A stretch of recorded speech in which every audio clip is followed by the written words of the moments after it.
You've probably been reading alarming headlines about the Wuhan coronavirus, which is actually called 2019 novel coronavirus, or nCOV for short. No doubt the news is shocking when learning about the number of deaths and how it is spreading.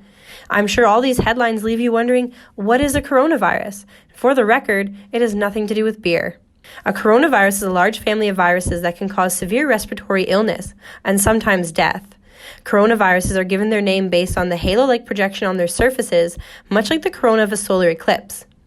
There are 6 known human coronaviruses, such as SARS, Severe Acute Respiratory Syndrome, which was an epidemic in 2003, or MERS, Middle Eastern Respiratory Syndrome, which was an outbreak in 2012.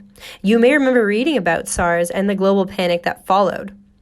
Coronaviruses are common in animals, but rarely, coronaviruses can evolve and spread to humans. SARS is thought to have spread from bats, which infected civets, which are a culinary treat in some parts of China. MERS is transmitted through touching an infected camel or consuming its meat or milk. nCOV and SARS are very similar. In fact, scientists say they are 70% alike, which leads experts to believe that the virus was likely transmitted from an infected animal at the Wuhan seafood market. What makes these human coronaviruses highly contagious? They cause a form of viral pneumonia, which is not bacterial, it's airborne. Airborne spread happens when germs float through the air after an infected person talks, coughs, or sneezes. These germs can be inhaled after the infected person is gone. SARS caused a panic in 2003, nCOV appears to be causing a similar panic with fear-mongering headlines. So what's different 17 years later? With SARS, we weren't prepared. For the first few months, SARS was kept quiet. It was publicly reported in February 2003.